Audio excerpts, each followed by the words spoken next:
Diane Abbott, welcome to Acting Prime Minister, and thanks so much for coming on the podcast. Thank you for inviting me. First things first, how's life on the backbenches? It must be a little bit quieter than it was for you last year. It's not that much quieter, and I was a backbencher for a lot longer than I was on the front bench, so I'm fine with it. The important thing is to make your contribution. Absolutely. Well, look, you have made a very long contribution to politics, so we're thrilled to have you on the podcast. And the point of this format is that we promote you to be Prime Minister. So you get to be in Downing Street for half an hour, you can do whatever you want. And we always try and settle people into life in Downing Street to begin the podcast. So first things first, you walk through that Downing Street door. What is the one item that you would love to take from home that you just couldn't do without? Well, I think I probably have a photograph of me with my son when he was a baby, put it on the wall. Because when you go up the steps in Downing Street, there are pictures of past Prime Ministers. So I'd have one of me, but it would be me as a mum with my son. Ah, and what is the drink that you'd pour yourself? Are you sitting down to do your red box? You're getting yourself in the zone. Perhaps you pour yourself a whiskey or something. What would be your tipple of choice, do you think? I think a whiskey. Yeah. And who's the first person you think that you'd pick up the phone to? I'd probably pick up the phone to Jeremy Corbyn and say, this should really be you, but I'm here instead. Excellent. Okay, well, let's talk a bit about your path to power now as Prime Minister. So you were born in Paddington to Jamaican parents. Your father was a welder and your mother was a nurse. You went on to study at Cambridge before becoming a civil servant, then a television reporter, and then you moved into political PR. And then it was in 1987 that you were elected as MP for Hackney, becoming the first black woman to enter the Commons. And you ran for Labour leader in 2010, losing out to Ed Miliband. Then you backed Jeremy Corbyn, as we've just been hearing, in 2015, and became his shadow Home Secretary. Let's start at the beginning, if we can, Diane. What was childhood like for you? My family were a working class Jamaican migrant family.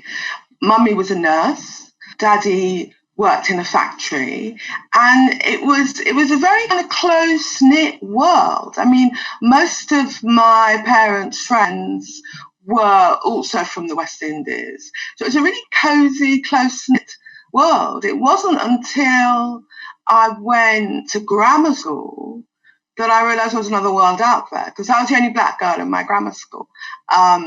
And I realised there was more to life than my closely knit West Indian upbringing. Do you still think of yourself as working class? I think of myself as someone whose loyalty and concern is with ordinary people, working class people. But you can't go to Cambridge and be a member of Parliament and not accept that, in a sense, part of the professional classes. And what was it about perhaps your childhood or maybe your education that got you into politics? What drove you into politics, do you think? I wanted to change the world. The thing which really struck me, and as I say, I lived in quite a kind of close-knit West Indian community, but then went up to Cambridge. And that was a kind of very shocking experience to me, because it was so different from my childhood, so different from my family and their friends. And I realised there was a world out there of very entitled people, and a huge gulf between them and the people I'd been brought up amongst and by. And so I wanted to change the world and make the world a fairer place. And it was a shock of meeting elites at Cambridge which did that to me. And when you were elected in 1987 and you walked into the Commons as the first black female MP, what was that like? Because as a white man, I can't imagine what it's like to walk into a room and not see anyone else who looks like me.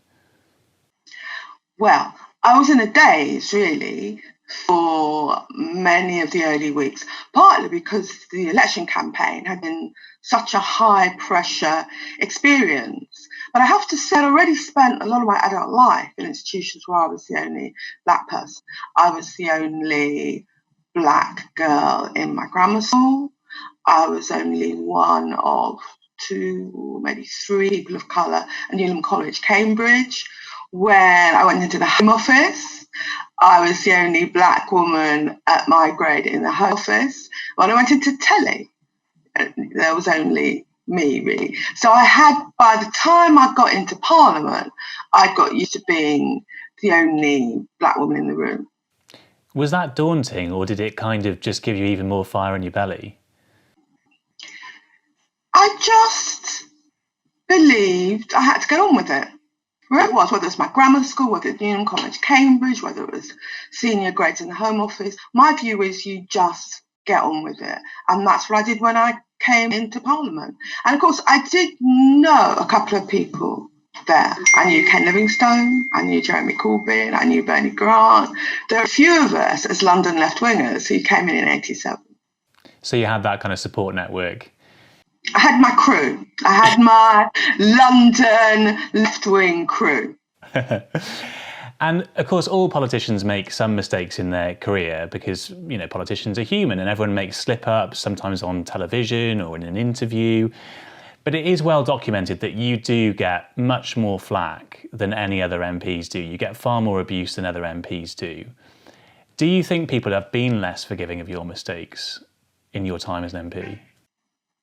I think from the beginning of my career, the media has been less forgiving of my mistakes than other MPs. Over 30 years in Parliament, you are going to make mistakes. You are going to get up early in the morning at 7 o'clock and stumble on a few things. And that happens to all politicians. But I think the media and a lot of the people you see online are a little less forgiving of me. Mistakes with other MPs would be shrugged off. Become a big deal if it's me, I'm afraid. And do you think that is partly because of your race? That there's racism at play here? It's not for me to say why it is, but it is noticeable. Other MPs make mistakes and it's shrugged off by the media. I make a mistake and there's a huge song and dance which lasts for days. Do you read what people say? I mean, does it hurt you, what they say? Nowadays, I try not to read a lot of stuff online. I mean, if I read all the stuff on Facebook and on Twitter, it would be so demoralising. I do tweet. I don't actually go on Facebook at all. But my staff look at this stuff because we as a team have to know what's going on. And they find it upsetting. I've had interns that came to work for me, black women, and they've been really shocked at the abuse. And we very regularly have to send stuff to the police because there are threats of violence and other threats. Did you ever imagine that would be part of your job as an MP, to have to face death threats and abuse? Not at all. Because, of course, this sort of climate of abuse and death threats is a consequence of the whole online world. When I was a brand new MP over 30 years ago, if you wanted to abuse an MP, you had to write a letter, you had to have green ink to write it in, you put it in an envelope, you post it in a letterbox. But now, you press a button. If you want to do it again, you press another button. And it's the rise of online, and I think in particular, anonymity online, which has led to this huge rise in abuse, particularly of women MPs, actually, and particularly of black women MPs. Do you think something needs to be done about that anonymity? Because there are some people campaigning, for example, for everyone to have to give their real name or some kind of address when they sign up to a social media website. I definitely think we need to end anonymity. People should be allowed to post under a pseudonym because obviously you might be a whistleblower or something. But the actual website or Twitter or Facebook or whatever that you sign up to, when you actually sign up, you should give your real name and address. Because what we found, when we try and track down some of the people abusing you online, it's impossible to find. Oh, that's the division bell going. Have you got a vote? I don't have to vote on this, but maybe you have to ask the question again. No, it's fine. It's just real life in the Commons. And we should explain that you're in your Commons office and I'm sitting in my lounge doing this interview. But yeah, so you think that there is a case for tackling that anonymity online? I think you have to end the anonymity online, because it's the anonymity which makes people free to be so abusive. People say things to you online they would never say in a meeting, they would never say to your face. And you should be able to post under a pseudonym, but when you actually register with, be it Twitter, be it Facebook, be it an online website, you should give your real name and address. So if you do something that's illegal, a death threat or something, it's much easier to track you down. We found it really hard to track down people abusing me because there is total anonymity. There should not be total anonymity. And one of the things that is often brought up online is the 2017 election, when you had a slip up over some figures. And as I say, that's something that happens to lots of politicians. That, you know, I can't think of many MPs who haven't had an occasion where they've been caught out by some facts and figures. But that turned into a huge story. I mean, what was it like for you to be in the eye of that storm? It was very frightening to be at the eye of the storm. It was one of those things that you'll be familiar with. I got up and I did a whole series of morning interviews. It was about police recruitment. I did the Today programme, I did Good Morning Britain, I did radio, BBC London, I did ITV, and I also did another independent radio station. Now, I did all of those interviews, all in one go, really. I did all of them without making a slip. I did this particular interview and made a slip. And at first I thought, oh, well, it was just a mistake. But it just became this huge storm. And wherever I went that day, I was surrounded by cameras. It was the most alarming and demoralising thing, not least because it was one slip-up in a whole series of interviews on the same subject. And this was about police figures in 2017. I think it's interesting to hear this from an MP, because the public perhaps perceive MPs as being not superhuman, but maybe slightly robotic and having a brain that's able to cope with that level of scrutiny. But I hear what you're saying, which is that actually it's pretty stressful, and it does scratch the surface. It does, you know, it does hurt, I guess, when you're in the eye of that kind of storm. I don't scrutiny. If journalists had wanted to ask me that day, well, why are you going to spend more money on the police? What, you know, if they actually wanted to scrutinise me on the policy, I'm up for that. You know, you're a working politician, you're up for having your ideas and your proposals scrutinised.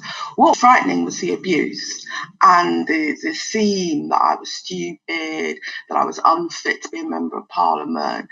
It was just naked abuse. Scrutiny is one thing, and MPs ought to expect that. Naked abuse is another. Okay, well, look, you're Prime Minister now, so slip up in an interview or not, you've made it all the way to Downing Street, and you can do anything you want as Prime Minister. What is the first policy that you think you'd put in place, perhaps to, I don't know, improve equality in Britain, which is obviously something you've campaigned all your career for? What is the one thing that you would love to do first?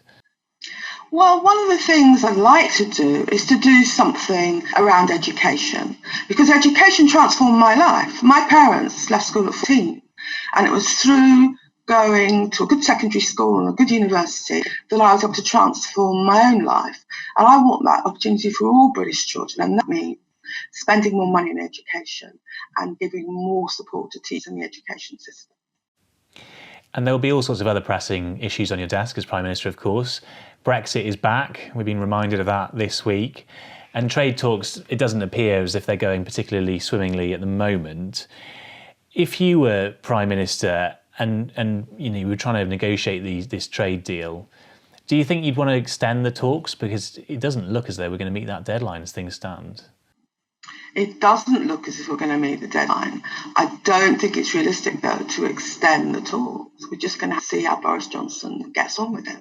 After all, his slogan in the 2019 election was "Get Brexit done." Well, let's see him do it in the next couple of months. So as Prime Minister, would you sort of accept no deal then, no trade deal? Because it's a tricky situation, isn't it? Well, it's very tricky. And Boris is the Prime Minister. Some of us have always thought that he wanted no deal. No deal would be disastrous for this country. So we have to hope it's the right thing. and arrives at a decent deal. And in terms of a referendum on rejoining, can you ever imagine the Labour Party offering one of those? If you were Prime Minister, would you want a referendum on rejoining? I think we've moved past the debate on Brexit now. The important thing is to get an arrangement, to get a deal, which is actually good for the country.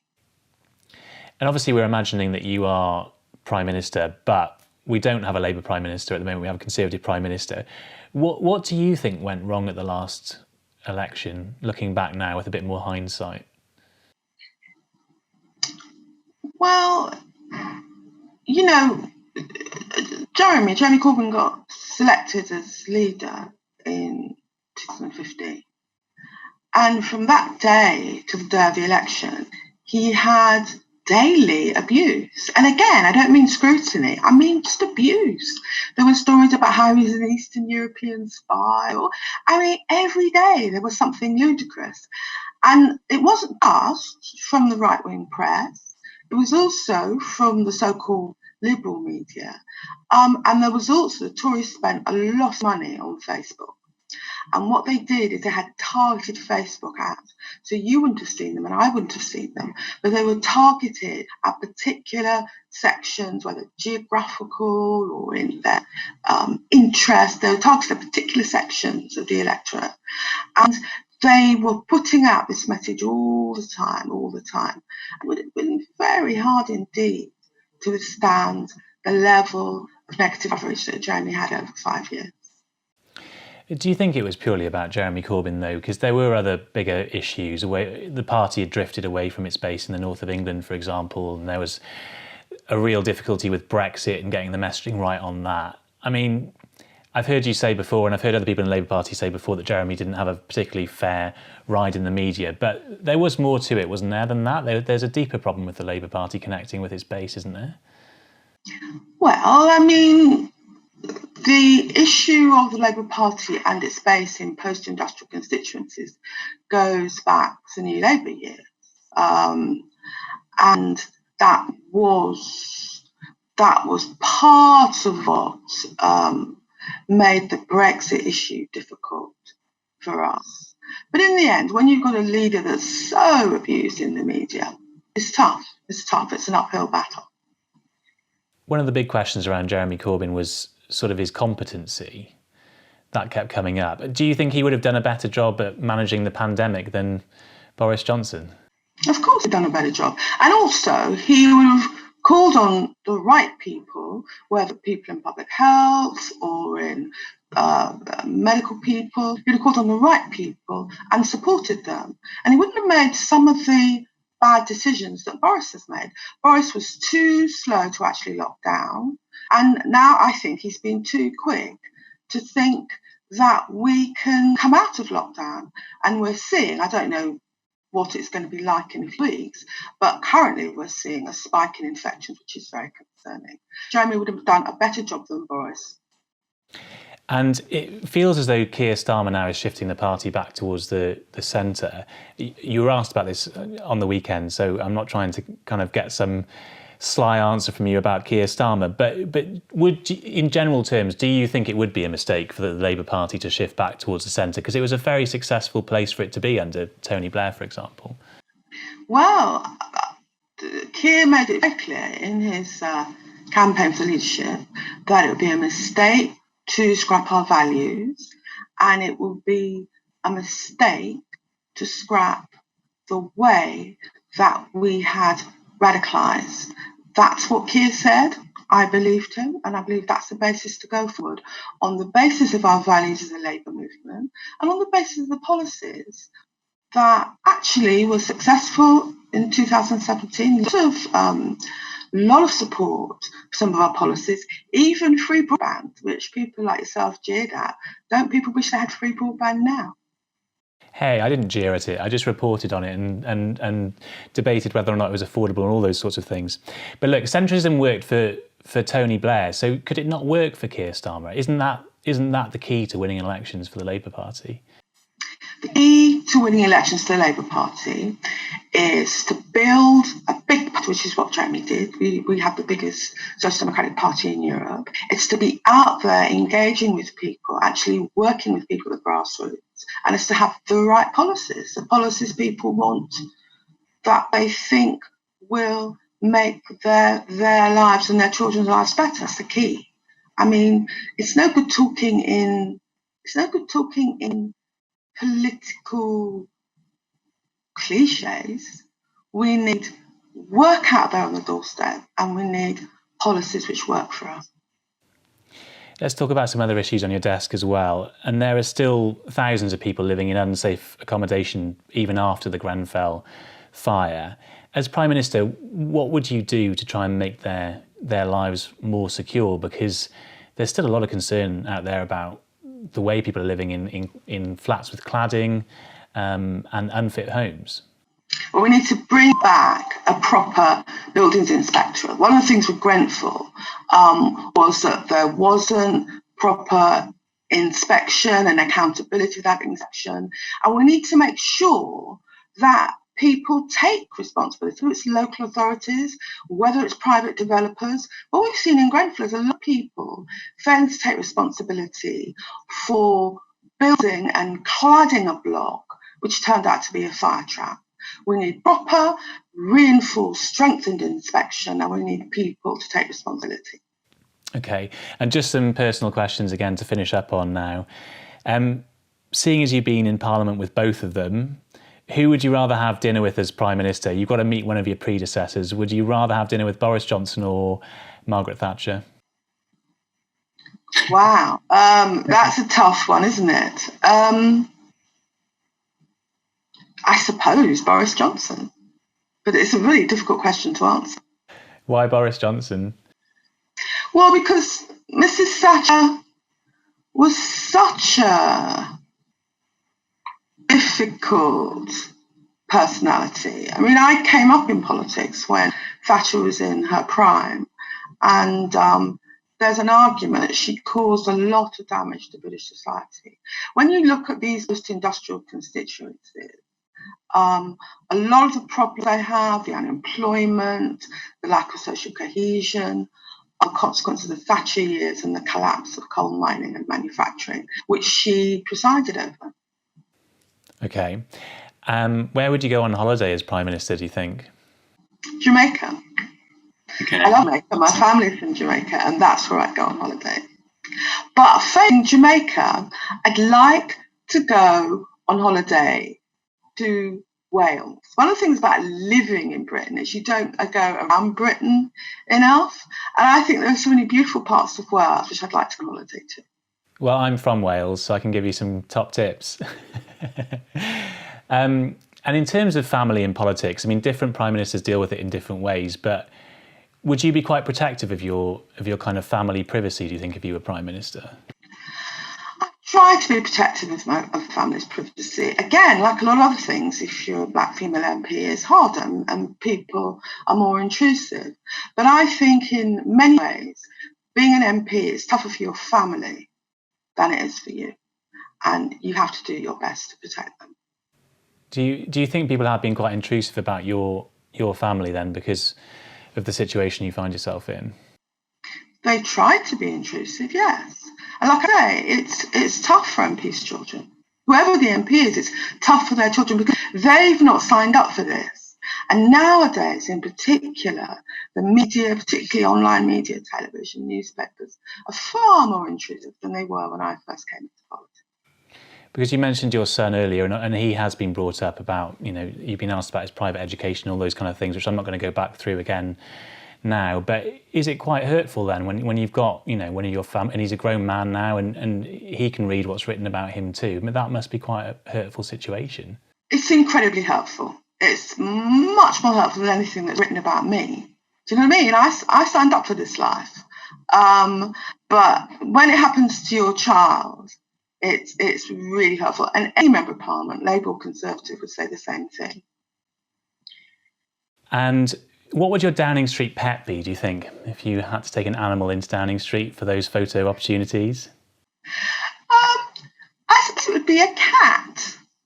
Mainly because they're more self-sufficient. I wouldn't have to go walking with it. It would be a cat. It's quite like cat. I'd call it Moggy. Moggy the cat. After Jacob Rees-Mogg? No, not after Jacob Rees-Mogg. That's Moggy. Okay, well, Diane Abbott, thanks so much for coming on Acting Prime Minister. It's been a real pleasure to have you on. Thank you very much.